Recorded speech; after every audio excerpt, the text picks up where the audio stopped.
in this man's life as he steps in the centre ring for this one. Hammer, add to that a little bit of controversy at yesterday's weigh-in. Sure. Now, what happened yesterday, folks? Let me take you through it. Wayne Parr stepped onto the scales at 71 kilos even, believing the fight was contracted at 71 kilos. Buakaw was then asked to step onto the scales and refused. He sat down, shook his head and said, I'm not weighing him, I'm not even fighting. This fight is meant to be at 70 kilos, which is the K1 max weight limit, not at 71.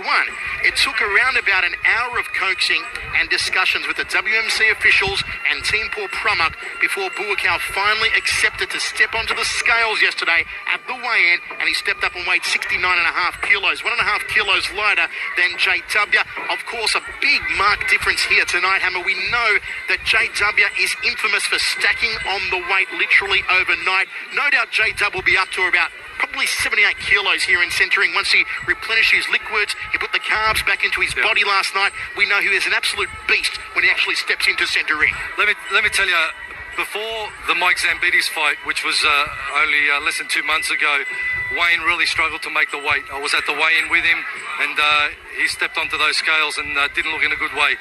Got a good 24 hours to recover, but then, the decision was made in consultation with his doctor to speak to a nutritionist and make sure that in future, before any fight, he loses weight correctly.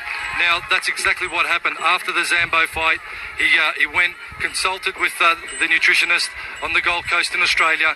They wrote out a specific eating plan for him, and, we were talking almost every week coming up to this fight, and he was giving me the updates on my weight. I'm there, I'm 75, 2 weeks out, so the weight loss has not been as dramatic coming into this fight as it has been in past fights. So, having said that, after the weigh-in yesterday, we spoke and I said to him, you're looking more energised after this weigh-in than you did after the last. And after the last weigh-in and the last fight, he absolutely pummeled Mike Zambides. So I'm confident that Wayne will come into this one with a lot more energy than even when he fought Zambides. And let's take a look at Buakaw. As I said earlier on, he is scheduled in 2.5 weeks' time to fight in the K1 Max Final 8 at the Budokan in Tokyo.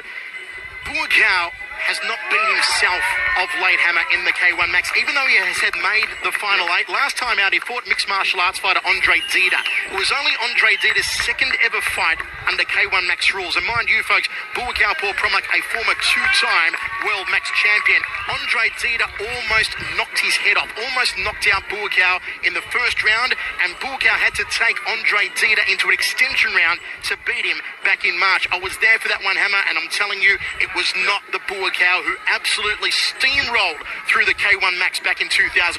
It was a different Buakaw. You've got to wonder again what is going through his mind, knowing that he's fighting in 2.5 weeks' time in Tokyo on the lucrative K1 Max that has made him a millionaire. Sure. What's going through his mind here tonight, Hammer? Well, look, he's obviously, has his loyalty to Muay Thai and, of course, the WMC.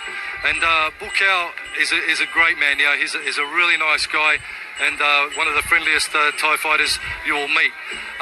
He's got some fairly staunch management, I've got to say that. And they were the ones yesterday more with a controversy at the weigh-in. It wasn't so much Buakaw, I think, that had a problem with the kilo as it was his management. So Buakaw was there and being dictated to as to what he should and shouldn't do. You're right, Michael. Looking back and reflecting over the footage and, of course, Buakaw's fight history, he was at his peak in 06-07. He has not had a lot of luck on the K1 circuit and certainly has not had the staunch activity fighting under Muay Thai rules that perhaps he would need or he needs to come into this fight. And let's not forget also last year, 2008, knocked out for the very first time in his career by Yoshihiro Sato at the K1 Max Final 8 as well.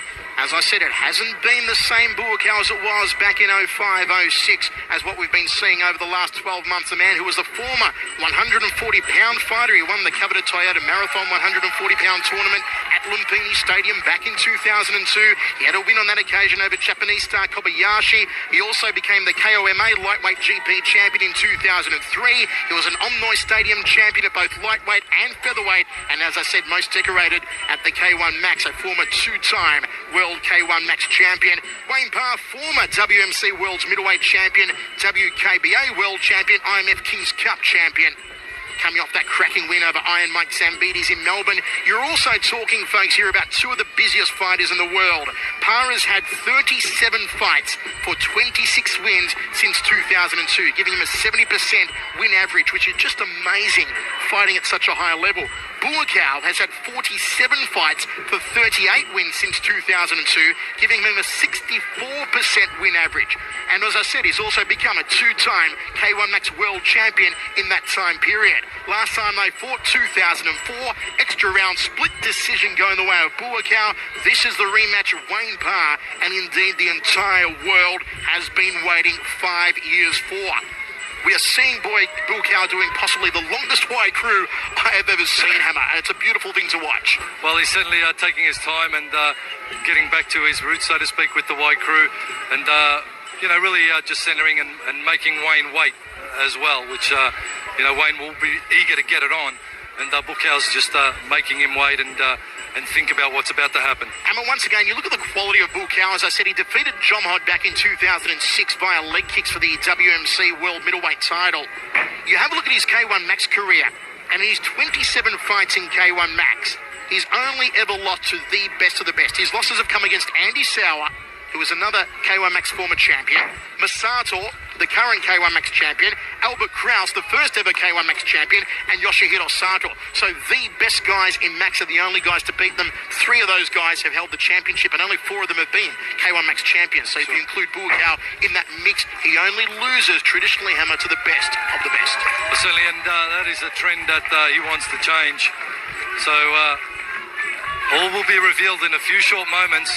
And, we're talking about Carnage versus Spong, but this fight here is certainly one that has got great interest. Final instructions here from the centre referee. You've got to wonder if early on here the aggression in the hands, in particular of John Wayne Parr, will make the difference. In his pro boxing career, a record of 10-3 with 10 knockouts. His last boxing fight, a decision loss to Sakio Bika back in 2003. JW has the hands. Buakaw, I would say, has the power with the legs. JW, in my opinion, needs to jump on Buakaw early here and try and knock the tie out while Buakaw is still cold. Once Buakaw gets his momentum going, once he finds his rhythm, it will get to JW. JW is going to pounce at him like a rabid pit bull in the first round. Let's see how it goes down. The world's title is on the line, 5-3.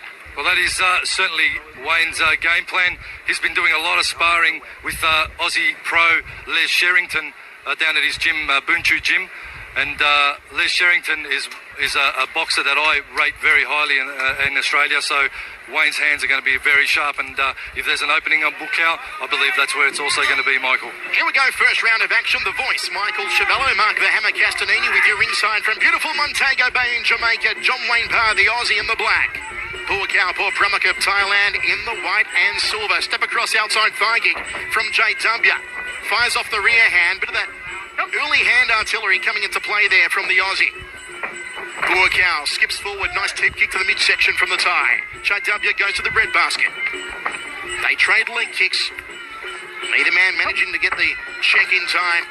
As JW goes to the liver section, you will see Buakaw drop his hands, which has been his undoing of late in K1 Max. As I said, by this time already against Andre Dida last time out, the very inexperienced Andre Dida, well, Buakaw was doing the chicken dance on his feet. Dida almost knocked him out early on. And good to see the promoters have jumped on the problem of the logos on the ring mat, ripped them up, and put the fighters' priorities over their own, and taken those logos off to make sure that the action is first class in all these bouts. Buakaw just seeing what J-Dub has to offer here. J-W goes for big catch, good catch and sweep. Textbook execution there from Buakaw for Brummel. Buakaw's 220th career fight. J-W's centenary. 100 fights tonight for Australia's greatest ever. And that takedown that the Buakaw just executed, the Thai judges are going to love that. They're going to absolutely love it. As always, Buakaw absolutely ripped, stripped and striated. More muscles than a seafood casserole on the tie. JW looking to feint with the right hand there. Buakaw wades out with a turning left hook, fires a front kick to the midsection. Seafood casserole. You've been watching a bit of Gordon Ramsay? No, I've been eating the buffet at the hotel. Having seafood myself, senseless here in Jamaica. J-Dub goes to the outside lead thigh again. Nice high right round kick from Buakaw. Look at the loop to shoot around the back of the neck and tags JW on the way in with a nice short left hook. You'll often see Buakaw smile at JW. Even when he gets hit, it's a Thai trademark. When you get hit hard, the smile's even bigger, just to show your opponent that they didn't hurt you. Buakaw launches in, throws a left hook. I think Buakaw is going to be loath to get into any elbow exchanges because, of course, as you mentioned earlier, Michael, he does not want to get cut. He doesn't want to get injured, so he can compete in that K1 tournament coming up. So if I was Wayne, I'd get in close and start to throw the elbows, cut him up a bit. So that's going to maybe play on his thought process. He wants to keep this fight at range. Buakaw edging forward. JW's guard up nice and high. Chab, outside thigh kick from Buakaw. Throws the knee to the upper left rib cage at the tie. Final few seconds here of the opening round. Been a cerebral fight so far from both of these men. I'd give the slight advantage, though, to Buakaw Porprumuk as he throws round kicks off both legs and they head to the corners. Hammer, we will struggle not to show our Australian bias because we have much love for JW. But I've got to give that first round to Buakaw Porprumuk 10-9. Well, certainly no one has more of a one-eyed view on JW than myself. He's been down to my gym down at the Hammers Gym there in Australia and working out with the boys down there, and he's a regular at the gym. But JW, I'm afraid this round I'll have to give to Buakaw, especially, and I think it was the defining moment would have been that takedown. That's probably where he's initiated a lot of attacks. But for me, what has made the difference is the takedown. Let's take a look how it went down there in the first round. Once again, JW just getting his leg caught and Buakaw taking him right down very quickly indeed and looking very confident and cocky. Buakaw, JW, I feel is not as free-flowing as I would like to see him, especially with the hands. Did you see the size of the calves on Buakaw, Hammer? They're not calves. They're cows. The legs of Buakaw. It's renowned. Just massive legs on the thigh. As I said earlier, the kicking power that he is renowned for, Buakaw. Also, there was a period, though, Hammer, when Buakaw was renowned for his handiwork. When he won his second K1 Max World title, he steamrolled through everybody with his hands. It was probably the greatest K1 victory in K1 history, be it K1 heavyweights or K1 middleweights. It was just so dominant from Buakaw. Look, I think as a kick fighter, Buakaw 07, 06, 07 version. 05, 06. Yeah, right up. It was certainly personified textbook technique. I love his push kick. I love his front kick. He hasn't changed his fight style that much. And this is perhaps something that I'm interested to see. JW, of course, would have studied Buakaw. I would have liked to see him scoop out that push kick and then answer with something. But he's getting pegged with it. Buakaw, two-time K1 Max World Champion, 04, 06, 05, of course, was won by Andy Sauer, who also repeated in 07. Here we go, second round of action, unofficially first round, we're giving the way of Buakaw 10-9. Fires out a side kick, outside thigh kick to the lead leg, but JW checked it. Nice counter kick from Buakaw, good left hook from the tie. You can see the sweat fly off the brow of JW momentarily. Gut-munching knee, folds him in half like a piano accordion and just throws JW to the canvas. Aggressive start here from Buakaw Porprumuk. Good right hand from JW, just need a little bit more starch behind it though, and they are duking it out in centre ring. Well, JW really needs to shut down the kicking range and get in and work his hands. The lateral movement needs to be quick and the hands need to be overlapping just as quick. There's another high-scoring technique from Buakaw. Buakaw Porprumuk, more kick than a chorus line here in the second round. Catches JW with the left hand, straight right off the jaw from JW, not getting through. A high right round kick from Buakaw, just trying to compress that carotid artery. Buakaw feels him with the jab, uses it as a rangefinder for that rear leg round kick, and again slams it to the upper left side of the carcass of John Wayne Parr. The Aussie digs him with the uppercut, trying to put the chin through the top of the head. JW, as the Hammer said, needs to close the gap, needs to get on the inside and work those succulent hands. 10 knockouts, 10 wins as a pro boxer for JW. He was the man who outboxed the boxer Mike Zambides in Melbourne in May. Buakaw left hook, high right round kick, good combination there, Hammer. Good combination, and I noticed that Bukaw is starting to pick up that JW props off his on his rear leg and leaves his front leg up. So he's starting to grab that front leg, that lead leg, and slip into the clinch and push down. So JW needs to sort of move out of that. Again, you see him just propping on his right leg and poking with the left. He either needs to commit with the push kick or not lift that lead leg off the ground at all.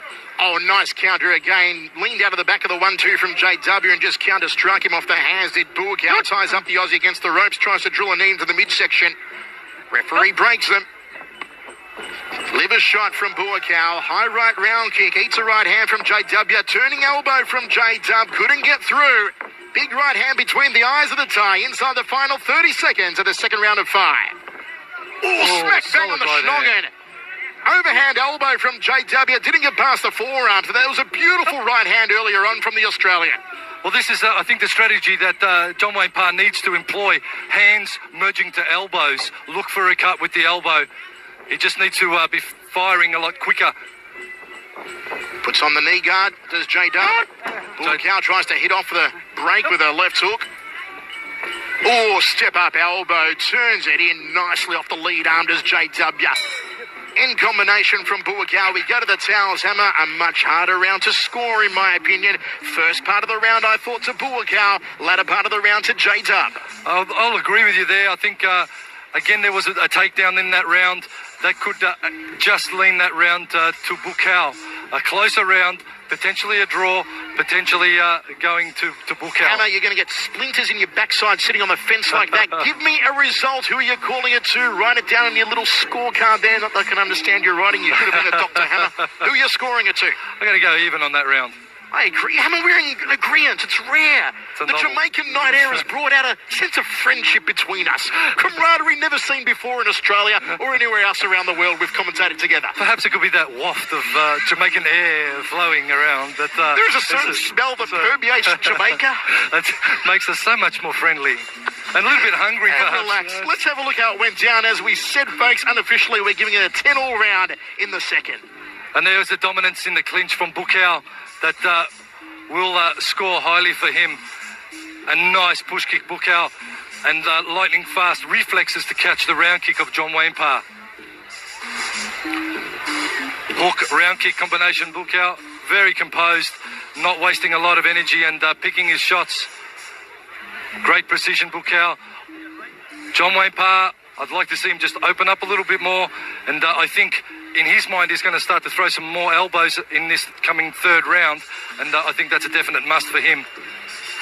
JW trying to crack through with the elbows in the second. Not successful in landing one, but they're great to see when the fighters employ all 8 weapons of Muay Thai. Final instructions. Buakaw first to emerge off his stall here in centering. JW a little slower off the mark as he received a lot more instruction in the corner. 10-9, first round we've given it to Buakaw. 10-all, second round came JW. He certainly Even up the scorecards, or at least our scorecards, Hammer, as we go the third of 5. He certainly doesn't look to have the energy that had him amped in Melbourne, Australia, fighting Mike Zambides. But then again, he had 2,500 people on his side, so fighting in a foreign land and against a very tough opponent is looking to be a hard road ahead. A hard night at the office for John Wayne Parr. Step across thigh kick from JW. Chases him with the right hand, the big kibosh. And Buakaw wore it, turned him around and countered with a right hand of his own. That was more like it from JW, but how well did Buakaw take that shot, Hammer? He ate the glove. And again, he wears the right hand, Buakaw. Crossing elbow from the tie, and again trying to chop the ear off of JW. Tough stuff here from Buakaw. JW finally launching the heavy artillery here in the third. Lockdown knee strike, knee guard from John Wayne Parr. Wow, Buakaw forced to lick the leather here in the third round so far. Slammed into the upper right rib cage. Double jab right hand from JW. They tie up and tango back in front of our commentary position.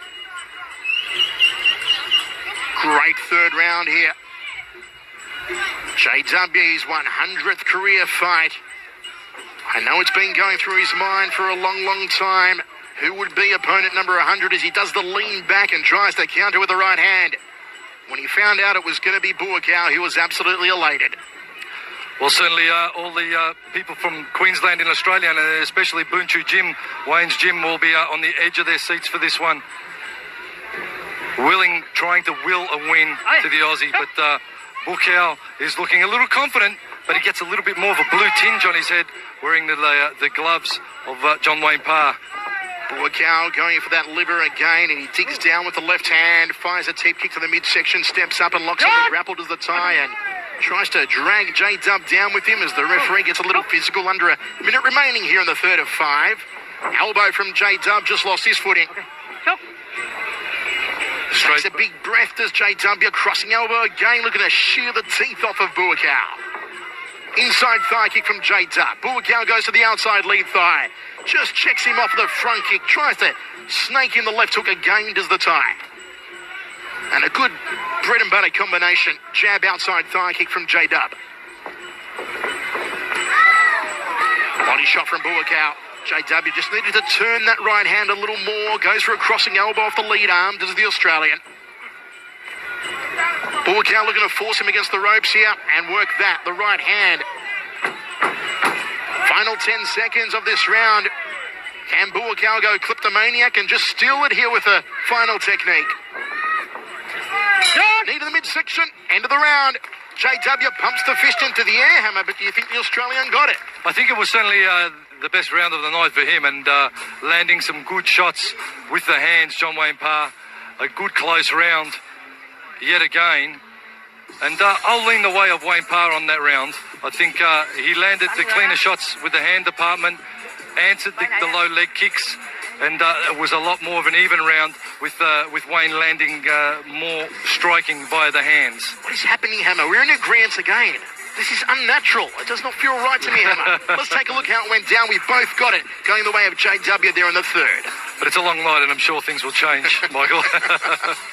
Again, the rampaging John Wayne Parr stalks forward, and that is the game plan that he needs to employ if he's going to rattle Buakau, because at kicking range, at distance, it's going to be Buakau with those long legs, those beautiful push kicks that he's going to be working and overlapping. Buakau throws a round kick and a double round kick off that rear leg. A lot of power. For those of you watching this one, do not underestimate the power in those round kicks, because tests have likened the Thai round kick to the impact of a car accident. So these guys' bodies are well conditioned to take that impact. JW receiving instruction in his corner as he looks for his 73rd career win. Buakau Porpromok looking for his 188th career win. Let's have a look at the Muay Thai power here. Leg kick from Buakau to the lead leg of JW as he tried to bring it up to check it. They trade leg kicks. JW just pouncing on him. There's the right hand. Beautiful done. Beautifully done.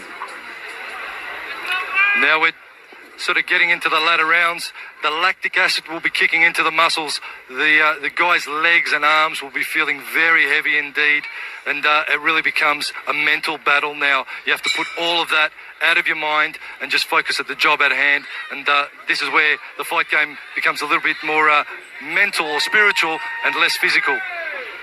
Fourth round of 5, Michael Chiavello, Mark the Hammer Castanini with your insight from Montego Bay, champions of champions 2. I hope you're enjoying it, folks, wherever you're watching. JW cracking away to that lead thigh of Buakau. Throws the right hand as the lead punch, then the left round kick does J-Dub. Trying to mix it up a little here, the Australian. Good start here from John Wayne Parr as he edges out of the way of the high right round kick of Buakau.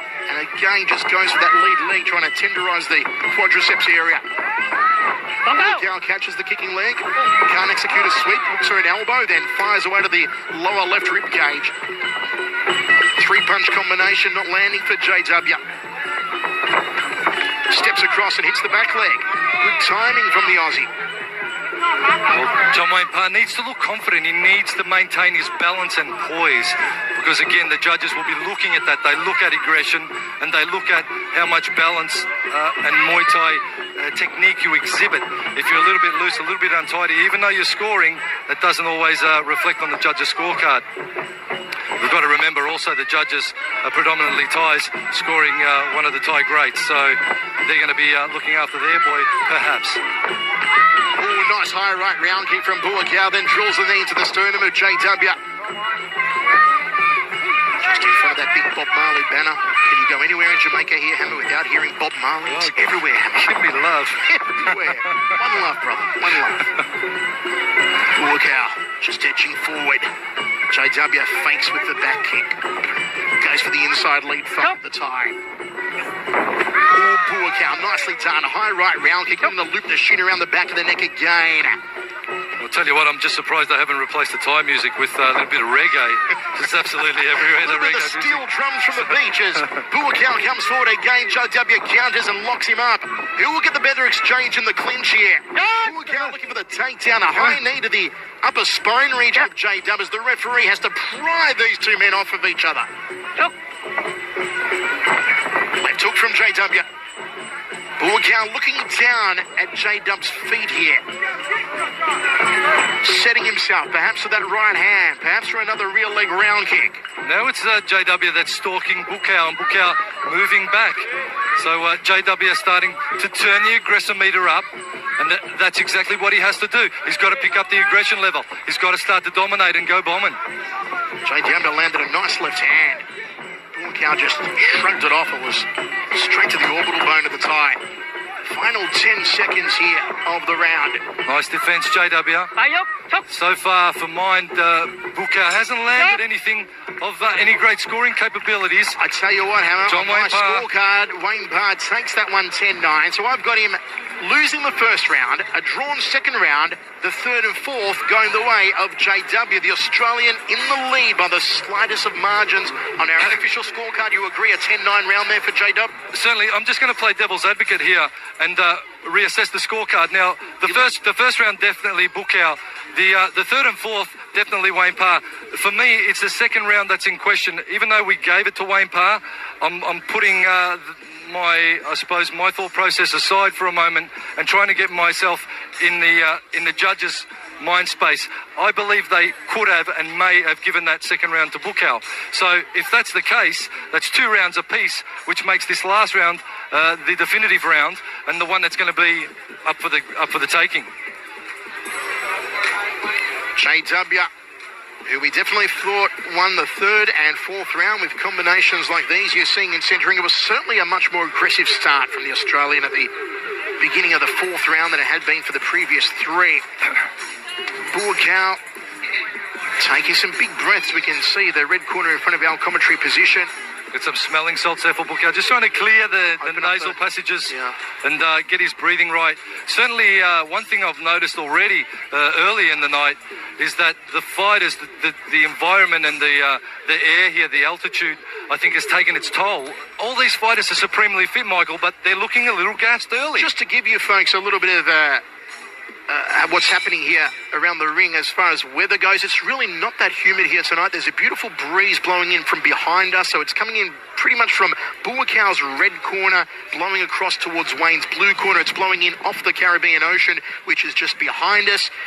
Beautiful temperature. It's actually quite cool with that breeze and not that humid. So no really adverse conditions here for our fighters tonight. And as the Hammer said, all have known long about this card and all have trained up an absolute treat for it as we kick off the final round of action here.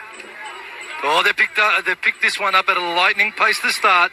I think both corners know that this could be the defining round. Catch and sweep from Buakaw. Can't execute it. JW back to centre ring. Cracks away that outside lead thigh again. You can see Buakaw drop the left hand to catch the kick. Couldn't work the counter off it. Good leg speed from JW, continually cracking away to that lead thigh of Buakaw. Double round kick off the lead leg. He switched up off it, used it off the back stance. Nice defence. John Wayne Parr again with that tight guard. He's built the wall of defence nicely on his lead side. We said how last time in his last fight against Zambides, he outboxed the boxer. At the moment here in the final round, he is out kicking the kicker. High right round kick from Buakaw. Checks the low kick. Wayne Parr just wades through with the right hand, looking for the tub thumper. Can he find it? He needs a strong round. He needs a strong finish, the Australian. Buakaw, in turn, needs exactly the same. All tied up again, dead centre of the ring. Referee has to pry them apart. Don't forget, under WMC rules, you get 5 seconds in the clinch to be active. If not, the referee will break and restart. JW keeping very light on the ball of his front feet, as most Muay Thai fighters do. They'll flick it out to use as a rangefinder with the teep kicks or the front kicks. Skips forward again. He's looking to throw the right hand here. Watch it come down the tube. There it is. Big kibosh from JW. Just rocked the head back in again. Right hand. Buakaw doing a quick count of his teeth after that one. Slightly blue-tinged head now on Buakaw via the leather of John Wayne Parr's gloves. Fat lip after that one, Hammer. Be able to suck an egg. As they just tango. A little bit of a side headlock there from Buakaw. This has been, I feel, Wayne Parr's round again. Good high right round kick from Buakaw, but he's throwing only the one shots here, is Buakaw, whereas JW is throwing more combinations. Finds the mark with a good 1-2, locks up the tie against the ropes, draws a little knee under the right rib cage. Well, just over 30 seconds to go, and time is of the essence here for both fighters. Buakaw going for a waist clinch. That's a bit of a waltz into centre ring. And just wait when that 10-second clacker hits, that both of these fighters will open up, no doubt. It's not a clacker, Hammer. It's some hot Jamaican girl absolutely slamming her hand on the canvas. She goes. Getting herself in position now. Crossing elbow from JW. He went for the gash maker to open up what we call the money box on top of the head of Buakaw. It is not what Buakaw wants with that K1 fight in 2.5 weeks' time. You've got to wonder at this stage if that is going through Buakaw's mind, if maybe he's not opening up as much as we thought he may have. Does a bit of quick evasion, gets out of the way of the round kicks of J-Dub. End the fight, Hammer, and both men pump their fists into the air as I give the final round a 10-9 to John Wayne Parr. I'm going to go with you on that one, and I'm going to look at the scores in reflection. Give the first 2 rounds. Let's play devil's advocate here. Give the first 2 rounds to Buakaw. Definitely the last 3 have to go to the Aussie John Wayne Parr. Okay. If you do that, Hammer, it's 49-48 to JW. On my scorecard, I've got it 49-47 to JW. Either way, I've got it to JW. Either way, it's got to be to JW. Now, Hammer, my question is... He's not looking... I feel that Buakaw really slowed down after the second round. What do you think happened to Buakaw? He didn't seem to have the same crack, the same pace, the same aggression that he had in the opening 2 rounds. As we have a look at some of the action of JW hunting down Buakaw here in the final round. Well, I feel Buakaw didn't stay with the game plan that he had employed in the first and second round. You know, certainly in the clinches where he's comfortable, but I think that the topic we spoke of earlier, that his concern not to get cut with elbows, made him stay at range, made him want to stay out of that clinch for fear of getting cut with an elbow because of his upcoming fight. John Wayne Parr perhaps exploited that opportunity, tried to get into the clinch as we're seeing now, and perhaps that would have been where he should have worked a lot more. But not to say he's done anything wrong at all in this fight, JW, apart from the fact that I feel he probably started a little slow. But he did finish stronger. He did let his hands flow. He did have better technique and was the aggressor, certainly in the 4th and 5th, which is where a lot of the high scoring comes from the Thai judging. Will it be a cause for celebration here tonight in Montego Bay for John Wayne Parr, Australia's all-time greatest and arguably one of the greatest, if not the all-time most decorated Western Muay Thai fighter, John Wayne Parr, runner-up at the Contender Asia Season 1 last year? Or will it be celebrations for Buakaw Portpramuk in his return to Muay Thai rules, the world's former middleweight champion? He defeated John Hodd for the title in 2006. Wayne Parr was also a former champion who lost a world title fight against Yodson Klai. It's a bit of the Thai hoodoo for John Wayne Parr with certain Thai fighters, and he's fallen victim to some very controversial decisions in his time. Let's hope tonight is not so controversial. 100th fight, will it be heartbreak or jubilation for John Wayne Parr? We'll find out in a few short moments as the scorecards are tabulated. We're almost ready for the results. As I look around the audience here in Montego Bay, so many celebrities on hand as well. Just looking to my right, Grant Show, Jake off Melrose Place is here. Also, the beautiful Elizabeth Hendrickson from The Young and the Restless, who had a great time partying with last night, Hammer. She's a lovely lady.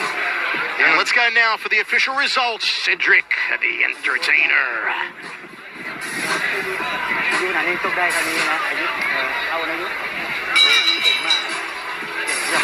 Ladies and gentlemen, I have the the scorecards. Let's give it up for these fighters. Let them know you love it. Judge 1 scores the bout 49-48. Judge 2 scores the bout 49-46. And Judge 3 scores the bout 50-49. All in favor. And the winner by unanimous decision in the red corner. Oh, Buakau's taken it. Buakau has taken it on all three judges' scorecards here. And absolutely dejected, and I might say, Hammer, a little miffed John Wayne Parr. We thought